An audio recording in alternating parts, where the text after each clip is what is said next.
and beings have appeared. The evidence is all around. Buddha's Bodhisattva's here. The atmosphere is changing now. Pure land beings have appeared. The evidence is all around. Buddha's Bodhisattva's here. Overflow in this place. Fill our hearts with your love. Wisdom surrounds us. You're the reason we came to encounter your grace. Your power surrounds us. We're the reason you came. Grant your blessings, your name. Bestow your mercy. The power of your great vow can empower us now. Bestow your mercy. Great holy beings, fall fresh on us. We need your presence. Your kingdom come, your will be done, here as in heaven. Your light surrounds us. Your light surrounds us. Your light surrounds us. Your light surrounds us. Your light surrounds us. Your light surrounds us.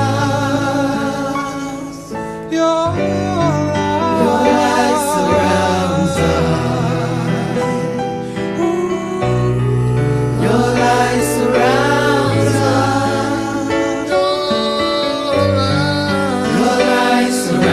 us. Your light surrounds us. Your light surrounds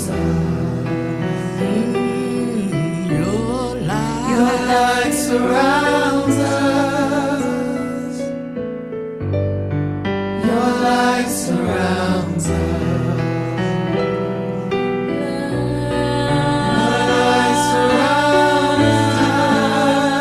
Your light surrounds us.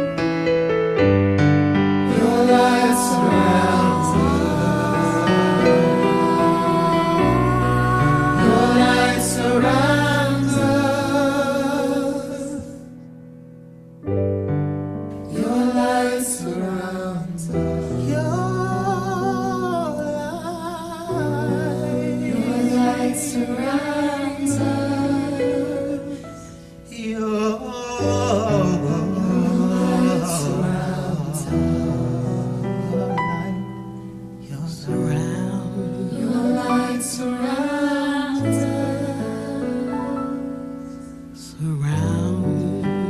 light surrounds us.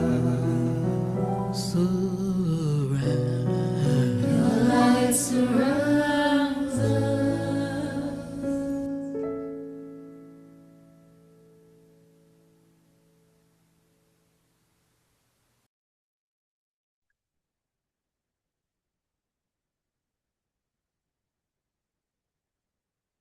Three times.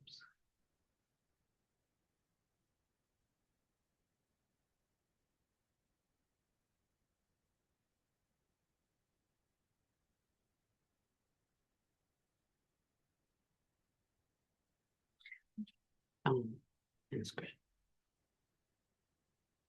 Om Vajrasattva Samaya Manipalaya Vajrasattva Janapatisha Tridamabhava Satushamabhava Sapushimabhava Naraktamabhava Samasiddhime Prayacha Sarvakamasichame Chedam Shridam Guru Om Ha Ha Ho Bhagavan Sarvatagata Vajramame Muncha Vajrabhava Mahasamaya Sattva Amen. Om Vajrasattva Samaya Manipalaya Vajrasattva Dhanapatishta Tridamabhava Satushamabhava Sapushimabhava Anattamabhava Samasiddhime Priyacha Sarvakarmasichame Chedam Shri Guru Om Ha Ha Ha Ho Bhagavan Sarvatagata Vajramame Muncha Vajrabhava Mahasamaya Sattva Aum Om Vajrasattva Samaya Manipalaya Vajrasattva Dhanapatishta Tridamabhava Satushamabhava Sapushimabhava Anattamabhava Samasiddhime Priyacha Sarvakarmasichame Chedam Shridam Guru Om Ha Ha Ha Ha Ho Bhagavan Sarvatagata Vajramame Muncha Vajrabhava Mahasamaya Sattva Amen. So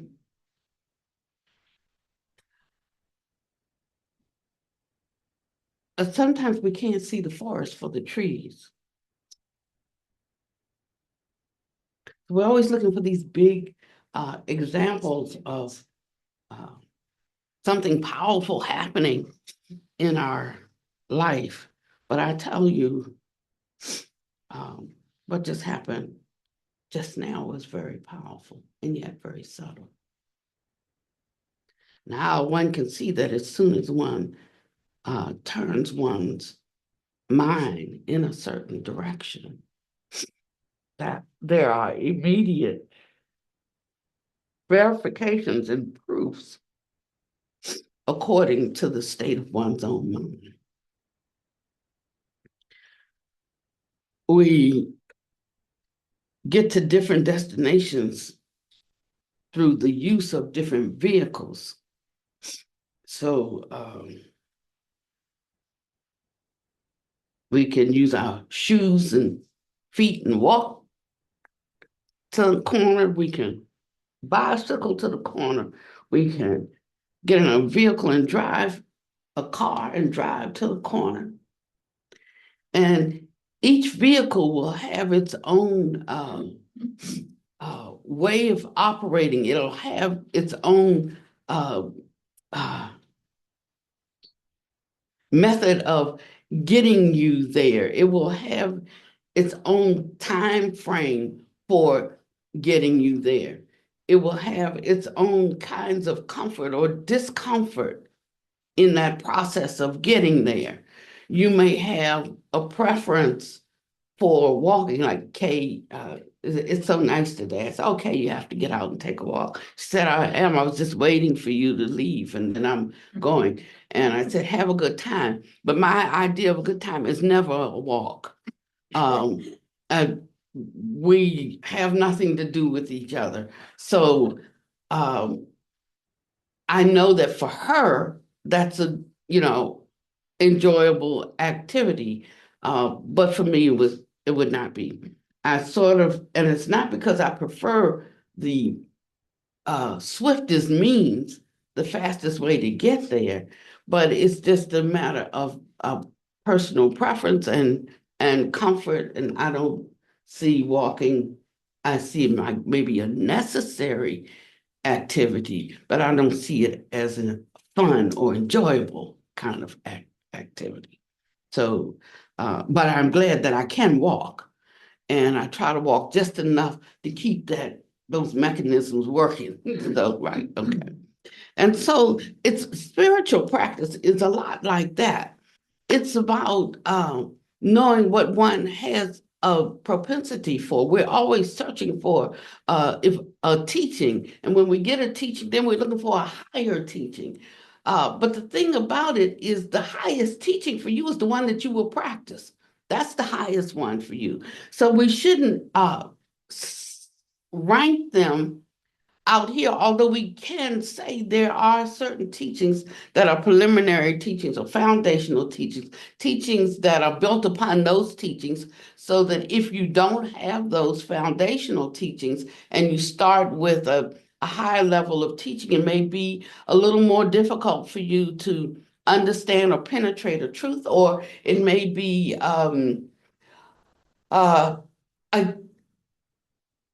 or you may not have caught up with an internal commitment for doing that particular practice because it's not resonating with you. I mean, it doesn't have to be like, I don't have the karma for it. It's not always that. It is just sometimes the order in which we walk along the path, and some things are necessary to profoundly understand in order to understand some place we find ourselves without somebody having to explain it to us. And so if we look at the path in this way, the path becomes both at once both uh, profound and ordinary. It's profound and ordinary. And so we are always being dualistic on one side or the other. Either it's profound for us or it's ordinary, like, and I don't see why all that's necessary. I had one of my husbands, we were both very, well, I was very engaged in church, and he went with me, and he liked it all right and all of that, but he would look at the things that I did. I also looked at the things he did or didn't do that I wanted him to do. And he would say, Diane, I just don't think it takes all that. He said, we both believe, and this was our belief at that time, we both believe that we're God's children. You work so hard to try to please him. Me, I'm his son, and this is what he got. And so, he said, this is what I have the confidence in, is that he's a good father, and he will know how to love me however I am. And so that was the difference in us. I had a yearning. I had like a deep push, but that was me. He didn't have that. Actually, I think he got along better than I did, because I was always dealing with my striving, my insecurities, my grief over not being better. It was always something, And he said, like, I'm his son. That's a birthright thing. Okay. So this is what he got. And he rested in that. Now, that seemed to work for him. Of course, it didn't work that well for me, because I recognized that in undergoing the travail, that there was something being birthed in me, and it was coming to know myself, coming to know my own conscience, coming to know what I really thought about people, places, and things, coming to know how to utilize um, uh, methods for improvement so that I didn't have to feel the way that I always felt, which was like I was stuck in Romans 8. The good I would do, I don't do. What I don't want to do, I do. Oh, wretched man am I. That's why I was stuck in Romans 8. So I just love this higher training that we have in the Buddha Dharma, because it absolutely took me out of that place where I did not know my own mind. Now I know my own mind, and sometimes I see things in it, and I say, well, you got to work on that. And then not only just say it, but actually work on it. I know that's my mantra, but it is. It's something that we have to hold fast to. If we did actual cultivation as much as we came to Dharma, we would really be doing something. But I am sure most of us spend more time coming to Dharma than we do in actual cultivation. hmm And so,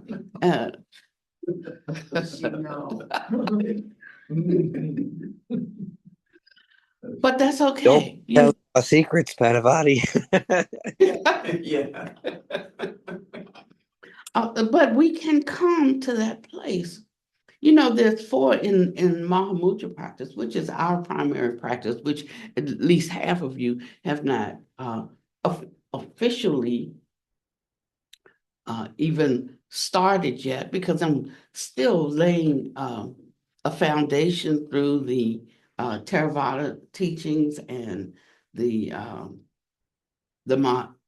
Mahayana teachings to gradually bring you into uh, these practices, the Vajrayana practices. And the reason why I think it's important to do it this way, you know, take a lot of time in the beginning, and then you can make quick progress. Skip through the preliminary stuff really fast, and when you get to the deeper things, you struggle. You can get lost out there in the middle of the ocean. You know, so if you haven't learned how to swim in a pool first, don't jump in the ocean.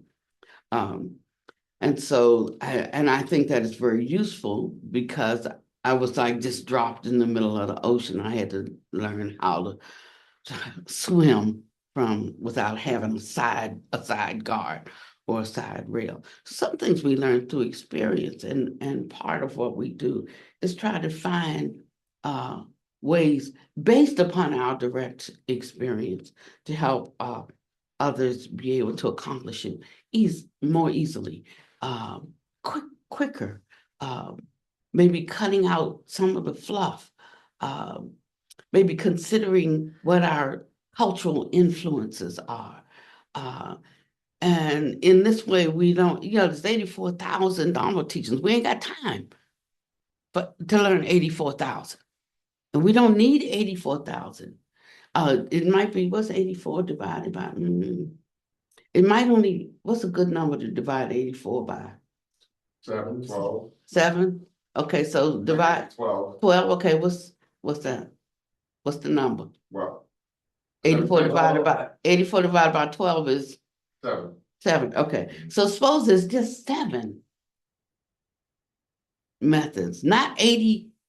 Or so that would be 70,000. 70,000. Yeah. Right. Okay, 7,000. So instead of 84,000 methods, suppose it's just 7,000, but every 12 are the same method. You see, but or bring you to the same goal. Now you've just cut out a huge number of methods that you need to even concern yourself with. So everywhere we go, we get a different method, we get a different teaching. Like, we don't need all of them. But what happens when one starts to awaken, and it's like having one of these lamps that have a dimmer switch on it? You turn it down to the left, and the light is low. But as you turn it up towards the right, the light becomes brighter, and the room becomes brighter. So you can see more things in the room. And so you are able to take up things more fully, more completely, understand principles, utilize them better. And you learn one thing here, and when you see it here, you understand it goes for that, and for that. So you just conquered 4 obstacles at one time. But if the light was down too low, then you can't really see as much in the room. And so you might miss the hazard, but then you stumble over the chair leg. And so these practices are developed by uh, are those who have attained through direct experience, and they come up with explanations and ways that might help you to understand it better. Um, I always say, I don't know what it was in my karma that I've always had a white sangha. Always, always. I'm a rough and tough ghetto girl. And, you know, Black people are attracted to me, but only for a minute. I mean, they are. And so I always wondered why it was that way. but it doesn't really matter why it's that way. It's that way. And I said, well, it's not because like I like give them the kind version of things, because I don't. I'm straightforward.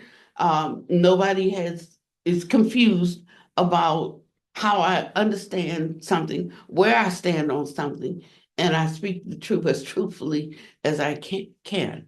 And so it's not because I gave the kind version of the world situation. It's not that. Then what? Then what is it? You know.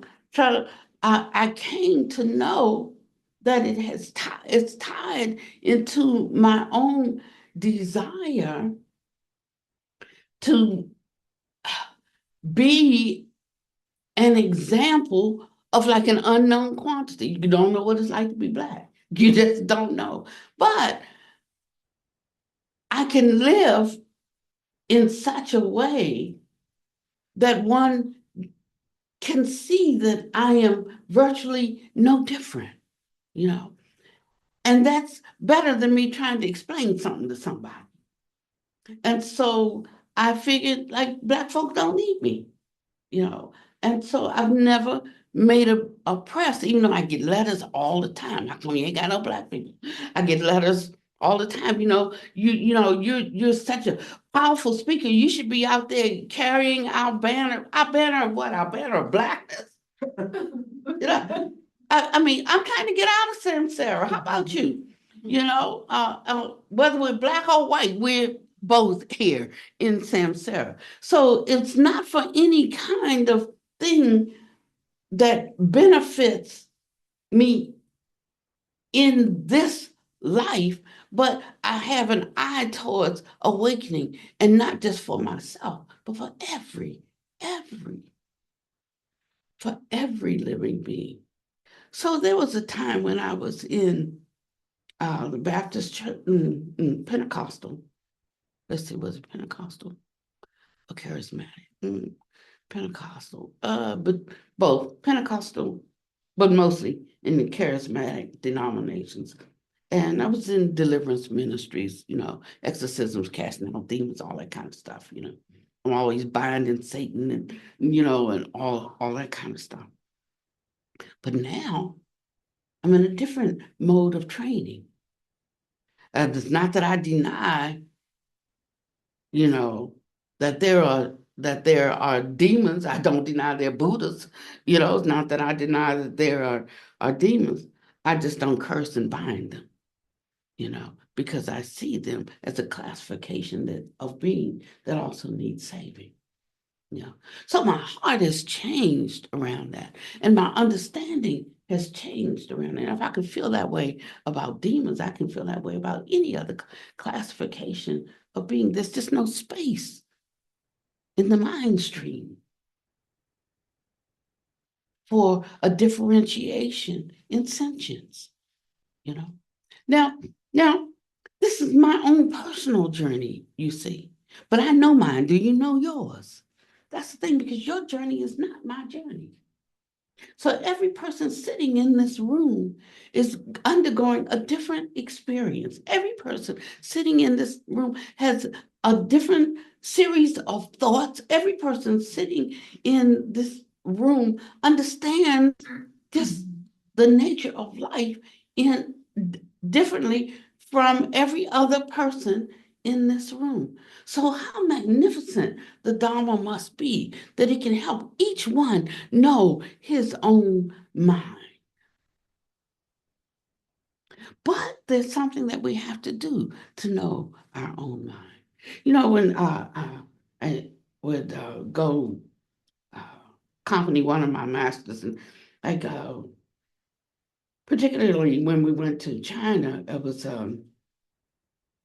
it's good to have a guide when you go someplace. I bought all of these, they had these books, I forget the name of them now. But it's like for every country, you can buy this travel book. It's a particular brand. So Odors. is that what it is? Butters. Fathers. So it's fathers India, fathers Italy, fathers China. Okay. And it's very comprehensive travel guide. So it tells you something about customs and, you know, what to do and what not to do and where to go and maybe where not to go, what to say and what not to say. And I was thinking like, that's pretty good. You know, now I can get a map of China. I can get this particular book that gives me more than just a map of the terrain and the layout. It can let me know like how to conduct and carry myself so that I don't get in trouble. You do not want to get yourself in trouble in China. I witnessed some of it. And then, but you know, even having that, my master here accompanied us or took us with him, and he was our tour guide. So now it was really better to have him as a tour guide. You know, I got a little bit from the map. I got a little bit more from what is it? Fathers. I got a little bit more from that book, but I really got a lot from my master who was the tour guide because he'd been there 50 times. He had acquaintances there. He actually knew the terrain. He knew the seasons and the times from direct experience, what you need to take with you and what you need to leave behind. He would say sometimes when we approach a bus and they had checkpoints everywhere, you didn't know where there was going to be a checkpoint, you know, but then there's some, you know, Chinese soldiers would just step out and block it. And they're fierce looking too. They're small in stature, you know, but they got lots of weapons and they have a certain militaristic, you know, persona. And they'd get on the bus and, you know, he was fluent in Chinese. He was not Chinese, but he was fluent in Chinese.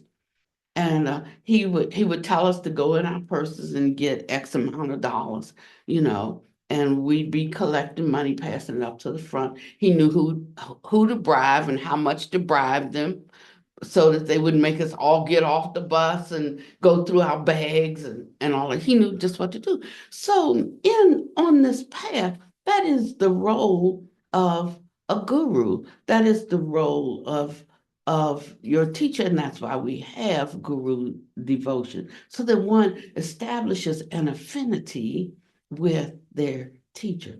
So the song that we sang today, it's something like that. As soon as I turn my mind to the Buddhas and the Bodhisattvas, the Dharmapalas, the Dakinis, the foe destroyers, these holy beings who have overcome delusion, and it's like I'm connected with them. The thought is the thing, instantly connected, but it's because of the great devotion and respect that I have for them. The thing is that when I'm connected in that way, I inherit the mind stream for the period of time that I stay connected. So throughout the day, then, my mind goes back to them to reestablish that connection again and again and again. And by virtue of that connection, their light becomes my light. My light dissolves into their light. Their light dissolves into me. Now, we do practices working with this, you know, to just kind of get the gist of it better. You could say a lot of the practices that we do are practices to help us get the gist of things, the very idea. It is not so much that the practice has a certain power. The power of the practice comes in where our mind connects and gets the gist of things. So when I'm doing these practices, what I'm doing is I'm training myself, and as a result of that training, I am creating the conditions for for merit to release into my life right now. Right now. But not only right now, but setting up future conditions so that they're like pebbles on a walkway, then when I get to that one, I already have a pebble there that will also release a condition in the future. And that is training my mind to have this kind of abounding appreciation and generosity and respect for those who have overcome delusion and ignorance. Now, we can't even like define our delusion and ignorance, but we know we're in it.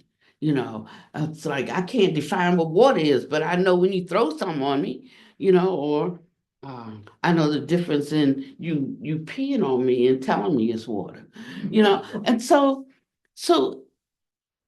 these practices they have a purpose. And if we focus too much on why do this or why do that, as opposed to a particle, come see and try it for yourself. We will never know through the explanation, but we can know through the direct experience as we try them. So the time is going to be over in a short time for a lot of the instruction. We're in the Dharma ending age. We've already passed through the age of the counterfeit Dharma, and now we're in the Dharma ending age. Pretty soon, these teachings will no longer be available. They're washed down and watered down from where they were centuries ago. So we're going to have less and less of an opportunity to be able to benefit from them, to break through our own delusions. So now is the time. Now is the time that we seize, the essence of this precious human life. It said, eat, drink, and be merry, for tomorrow you die. And so from the moment we are born, we are preparing for death. And these different spiritual activities that we do help us to prepare for that, because we start to see in every moment we're living and dying. That in every moment something is arising and ceasing, whether it's a thought or whether it's an action or deed. We're starting something and we're ending something. We have one thought and then it changes and we have another thought. We understand something one way and then we understand it in a different way. And this is a constant movement of life, everything constantly changing and shifting. But it's like the waves on the top of the water, because it's affected by other actions. For instance, the water on the top is affected by the wind. The wind can blow on the water and it causes the water to scoop in this way. But if you go down 10 feet and the wind is not blowing there, the water is still. The water may be moving along with the current. You go down 50 feet below that and it's still. It's still stiller. It's still.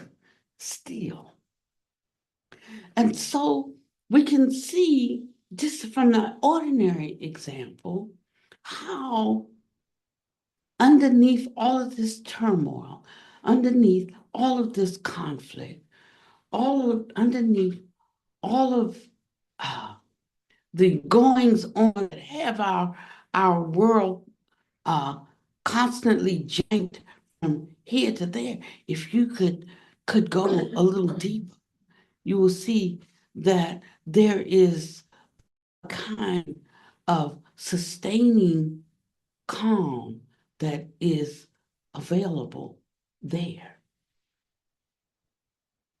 And if I want to have an impact on what's happening up here, I can't do it from this level.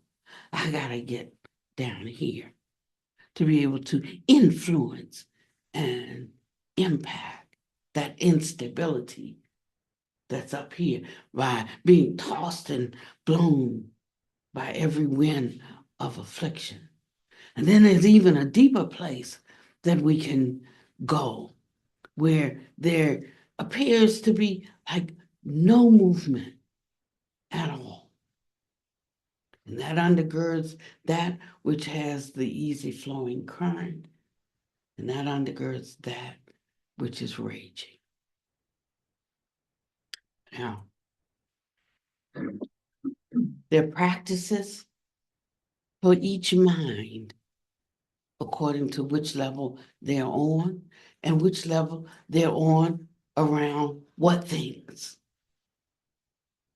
And that's why there's 84,000 teachings. So the most important thing is to take whatever teaching you hear and apply it like a salve. And I tell you the truth that if you take it like that for its preciousness, it has magical qualities. It's like having the function on your phone that you can press for translate.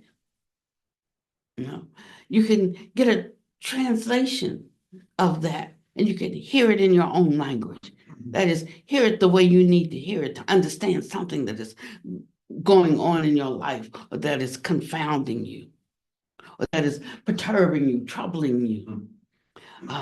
You can hit the translation button and it will speak to you in a way that you can take that instruction and you can use it to soothe, to comfort,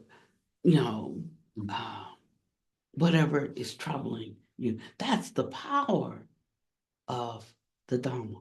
The more watered down it gets, the less it has the capacity to do that for you.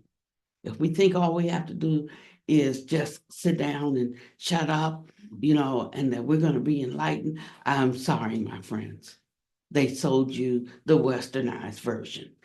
That's not it. That's the first thing that popped up was meditation centers. And they said, just sit there and it's nothing. It might beat Western psychology, but that's not awakening.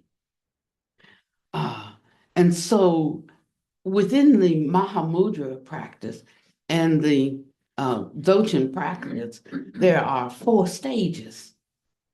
And the first stage definitely does deal with sitting down and calming the mind, stabilizing the mind. But I don't care how far you go into stabilizing the mind, that's just still the first stage. Now, if you don't do that, you haven't done that, then you're not going to be able to get to the second stage. But if you have done that, you need to know that's not the end of the journey. There is a second stage. And that's where we get into aspects of illuminated contemplation or contemplative illumination, illuminating the mind in that stillness, like turning up the dimmer switch. The third stage is what's called the stage of simplicity. Now, I didn't know when I originally started Heartwood or was given permission to establish a monastery and and carry forth the lineage. I named it Embracing Simplicity. I was Theravadan at the time. I'm Theravadan plus now. Okay, so I was Theravadan at the time, and all I wanted was that kind of peace of mind, because I'm intense. I hope I'm not as intense as I used to be, but I was very intense. And so I I was looking for peace and a certain kind of simplicity, simple life, so giving up a lot of things and stepping away from a lot of things and having to establish a completely different mind stream because I came out of banking and my mind stream is you don't get what you deserve, you get what you negotiate. And so I'm gonna tell you that's hardcore. It doesn't have a lot of compassion in it. It doesn't have any aspects of I am my brother's keeper. So in the world, I was in that way. And in my spiritual life, I was in my brother's keeper. And so I was just going crazy inside because these two were like, they were just incompatible. And I finally had to make a choice. And the funny thing is like when you make a choice about something, people always have a problem with the choice you make. When I chose to step fully into spiritual practice, people had a problem with it. From the very ones who didn't want me to get involved in any kind of religious practice, or anything, but they had a problem from my family, my mother, everybody. It's like everything was to them occult, and they didn't want me to get into anything. But I go in, and then at some point I come out, right? I find some freedom and some attainment in the path, and I'm starting to know myself. And now I'm like, when you're a baby, you can't go out the front door. When you are 3 years old, if we have a gate across the front of the porch, then the baby can go out on the porch. Maybe not so much nowadays because they come take your babies. But in those early days, our kids could go out in the front yard, right? But when they're like 5 or 6 or 7, they're trained not to go outside the gate. When they're 9 or 10, they can go outside the gate, but stay on this side of the street. When they're 12, they can cross the street and they can even go around the corner. When they're 16, they can go across town. And when they're grown, they can go anywhere they want.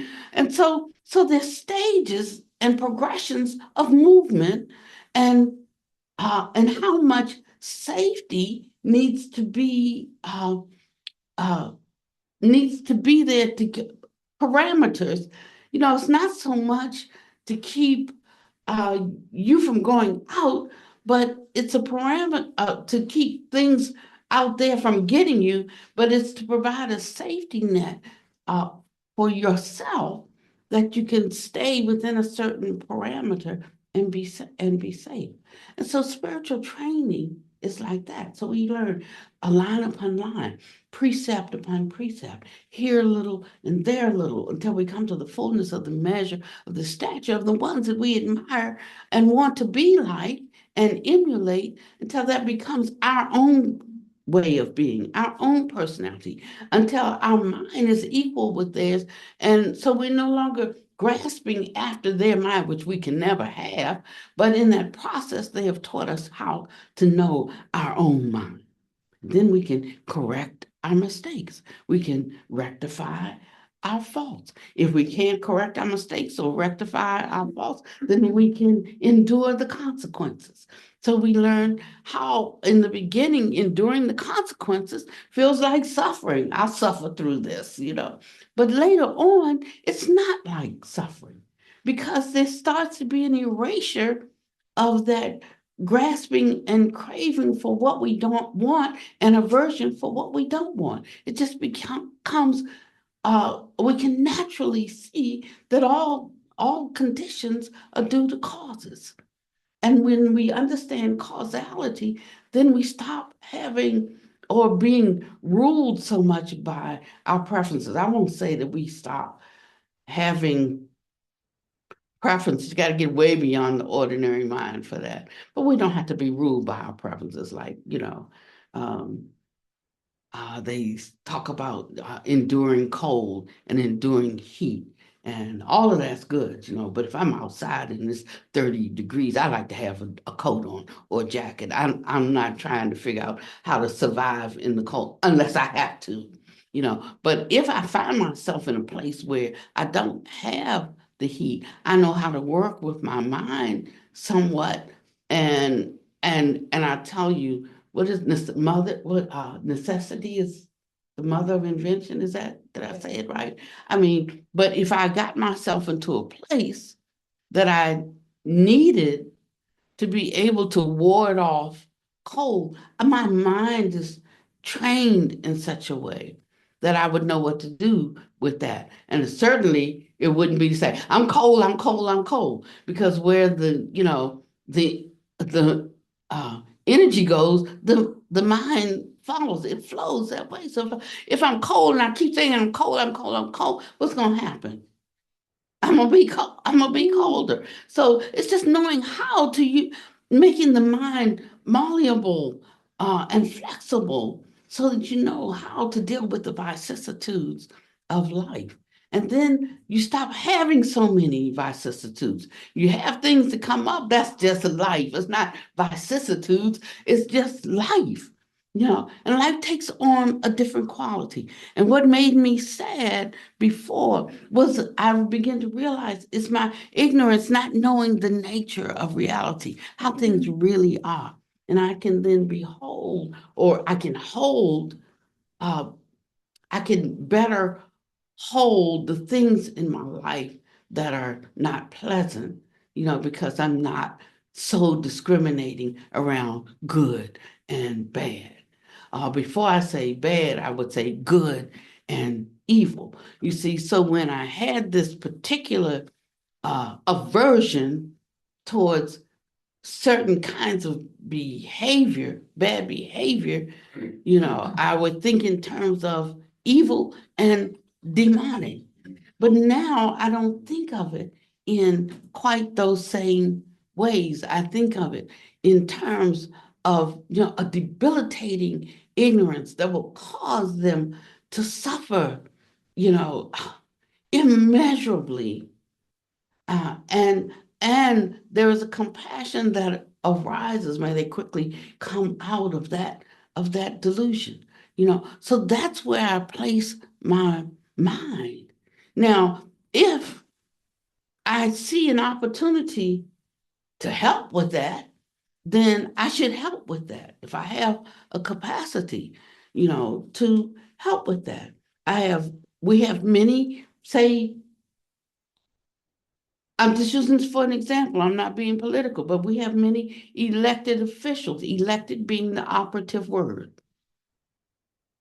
They didn't just go up and take a seat and sit down.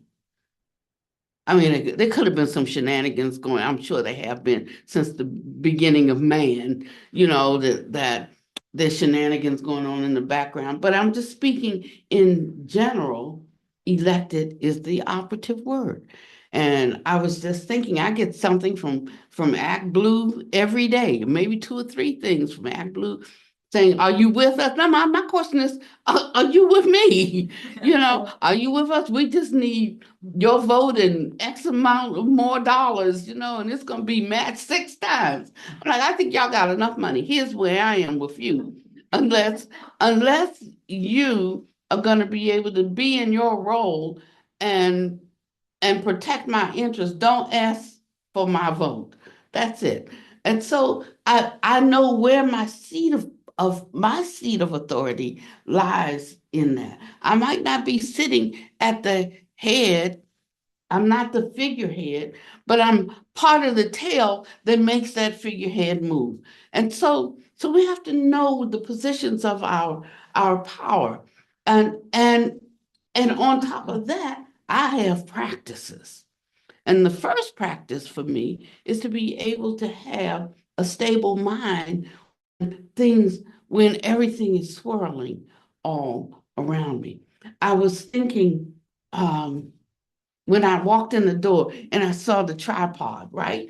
And so the tripod is, I'm looking on the screen and everything is fine. But somehow I felt like it was a barrier between me and those of you who are in the room. And I said, after to myself, when I sat in that chair, I said, I want to ask Busita, is there some kind of telescoping thing that we can mount on the ceiling and it just lays flat that way? And when it's time to hook the camera to it, bend it down this way, hook the camera, and it'll just be right there. I said, I'm going to ask her if she will look find something like that for us. And I said, if it's not, maybe I should invent something like that. So that's what I mean. We don't know the capacity of our mind until we, yeah. But even when there's a need, we can't see the need because we're looking in the wrong place. And you're always looking in the wrong place or looking. And what if we freed up so much of that energy? That's the mind of a Buddha. He he builds constantly a better mousetrap, responding to the needs of people. So we have that original nature, but it rarely has a chance to rise to the surface because we spend too much time on piddling practices or ever learning and never able to come to the knowledge of the truth. And so this year coming in, I'm helping to set, I hope, intentions for this new year coming in that we take up the banner of true cultivation. And I'm going to tell you where it's found. It's not in the beginning. We can say that we can find a little piece here and there as we sit on the meditation seat. But the true attainment is for when your ordinary waking state is in that state of meditation. So that's where it is. And that takes cultivation. Now, in cultivating, and I'm going to end in 10 minutes, a little bit early today. So I'm talking fast because I still had to get an hour and a half talk through. So when we are doing our practices, they're designed. I remember when Bruce Lee. I was a martial artist, and Bruce Lee came up with, maybe you didn't know, he was like an inventor as well. And he made these electrical things that would stimulate his muscles. So while he was reading his book or while he's studying, they're like working on his muscles. And, everybody was all into uh, Bruce Lee and getting fit and doing our martial arts practices and beating up people and all of that. But then some scientists came up with the idea that you could hang a basketball hoop right there and you could. I was good at basketball too. You could not so good now. Sometimes when we go to eat, we have a favorite place. I forget the name of it, but it's here in Asheville, and they have a little game room. And so I go in there and I shoot. But what I'm doing is I'm actually doing practice. I'm doing meditation practice. So if you ever come by and you see me in there, you can just know what I'm doing. But I'm setting my shot. I'm setting up for my shot. I'm holding it in my hand, you know, and and when I direct it, I'm only here and there. I'm here and I'm there. And I have to figure out within me how much thrust I need.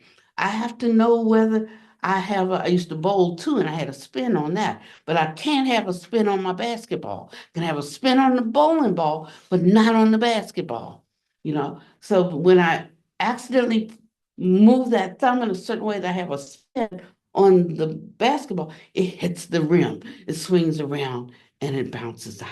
You see.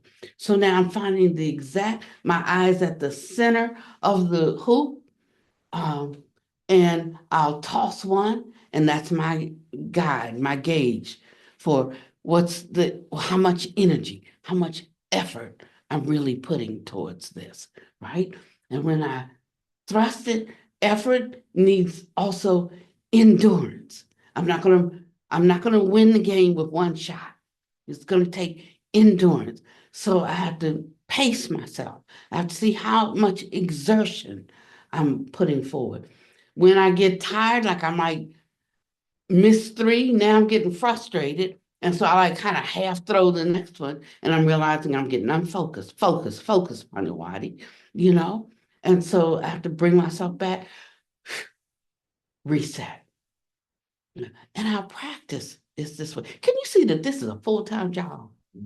This is a full-time job. But I tell you, it becomes so wonderful and so delightful because every time you practice, you discover something about yourself and you're no longer living with a mystery. We always talk about the mystery in spiritual things. Mystery just means you don't know.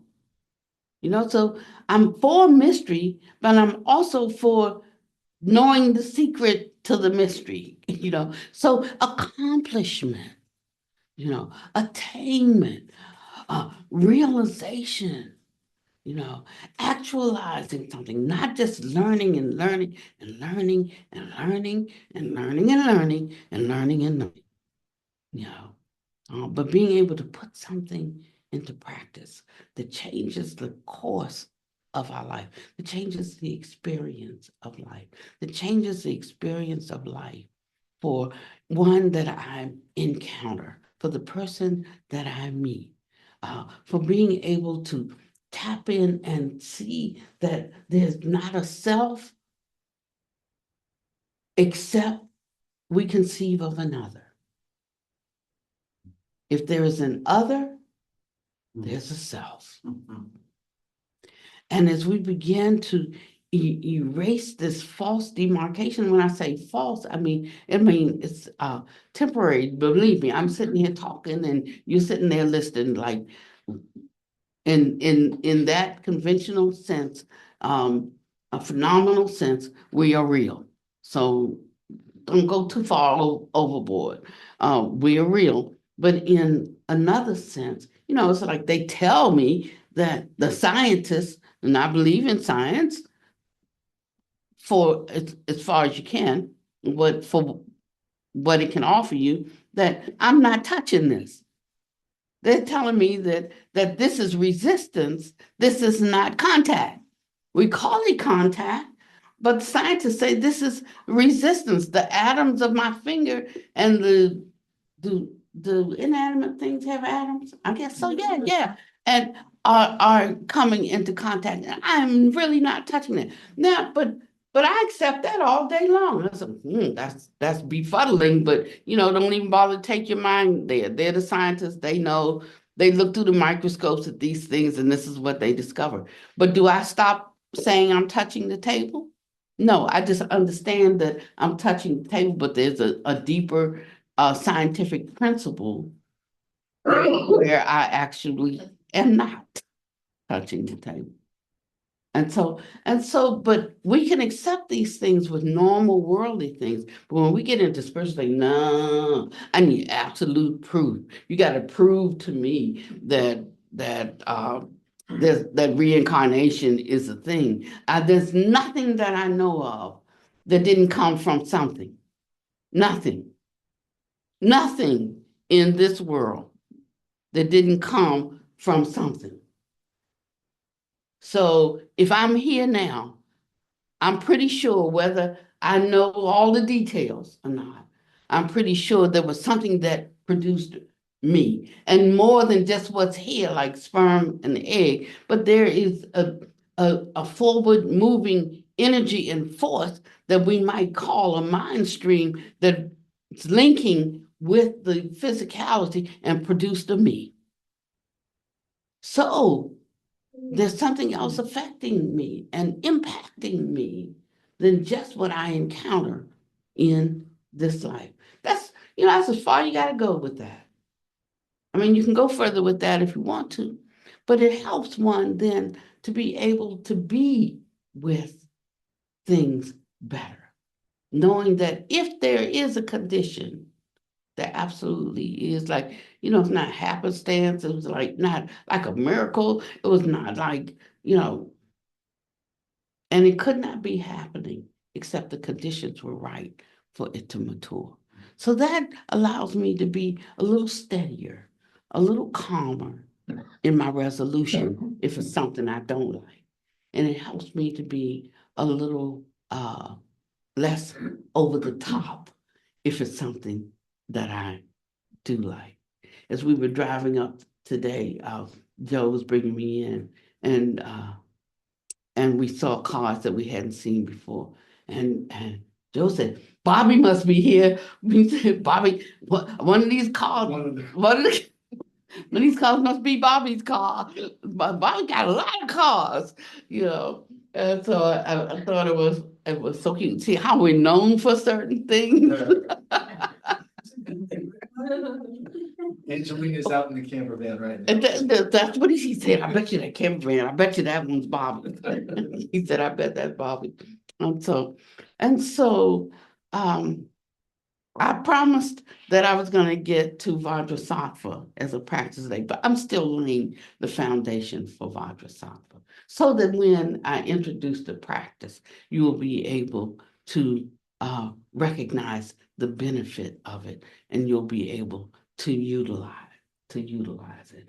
So hold on, because Vajrasattva practice is coming, and you'll understand bit by bit why it's something that we do just to keep our muscles, spiritual muscles, exercised, but it's also a protection for us from that disrupted, unstable mind, but it also sets up for us the sets us in a position for the ripening of fruit in our lives, and then we can have a hope and look forward to that fruit ripening. Like I'm always expecting, but not demanding. I'm always expecting my fruit to ripen any minute now. If there's a need, if there's something that I need, if it's something that I want, and I don't have a lot of wishes, my wishes, I don't have a life outside the Dharma. Isn't that wonderful? So having looking for these things to ripen in my life, I'm expecting them, even when I am not a good practitioner. There's ways that you can look at this. If I'm not a good practitioner, I just acknowledge that I'm not. I just stop lying about it to myself. I don't have to tell everybody, but I just stop lying to myself about it, and I make an aspiration to do better, and then I really do try to do better. But even when I'm not, I think that this Dharma is more powerful than Pannavati. She ain't got that much power. I think it's more powerful than me.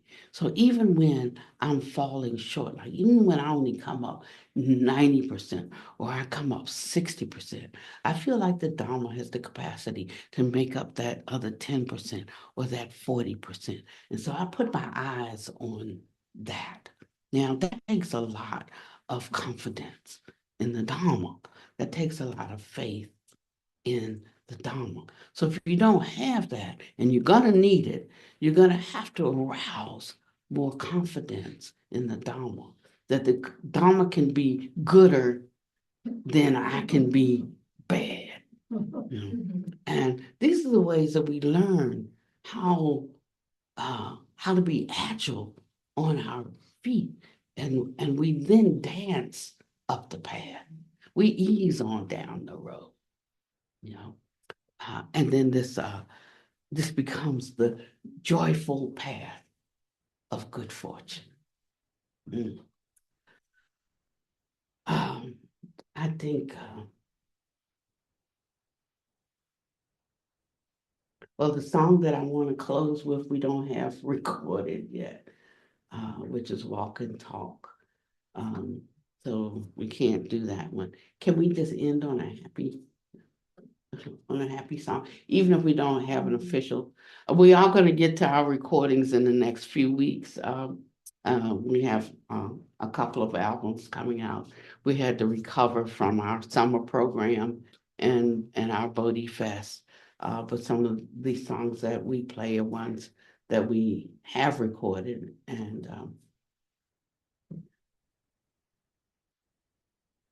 maybe something like in the arena of flower. Just an illusion.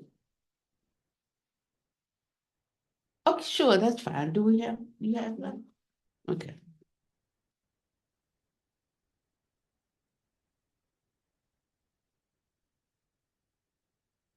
This is a song many of you may not know Maureen, but she comes and stays a few months every year. And she was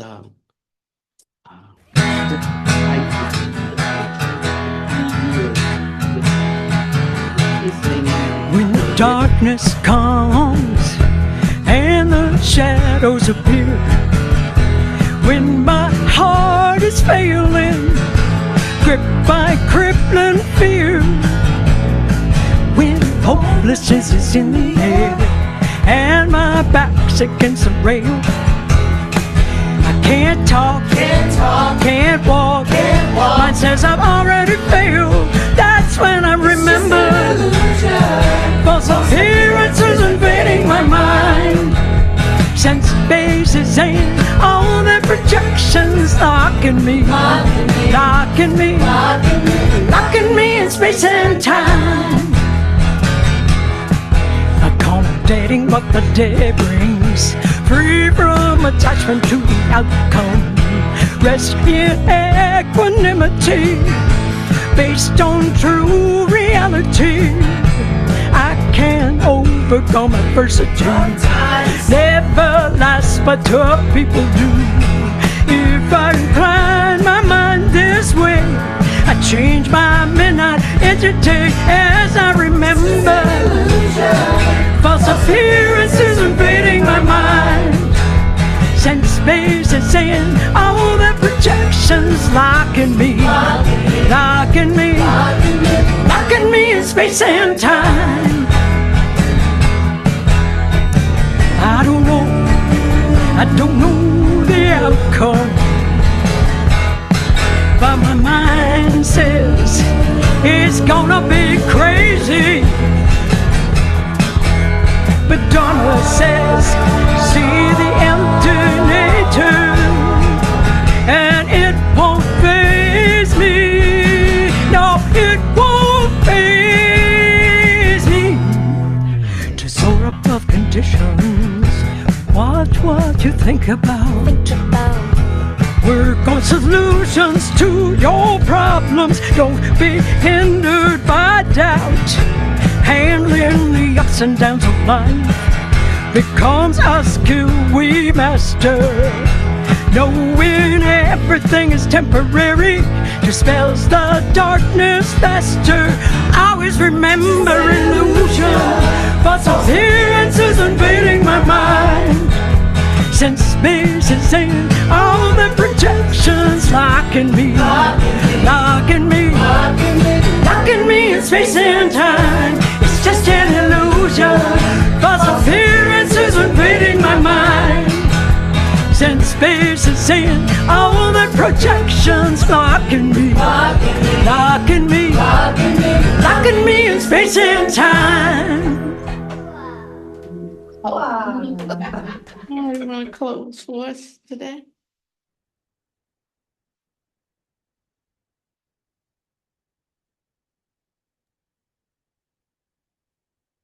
We dedicate this merit, the merit of this Dharma Talk and Sangha, to all beings everywhere. May they increase their fortune and wisdom and always have peace and auspiciousness. May the precious Bodhi mind, not yet arisen, arise and grow. May that which has arisen never diminish, but grow evermore. Thank you, Lauren.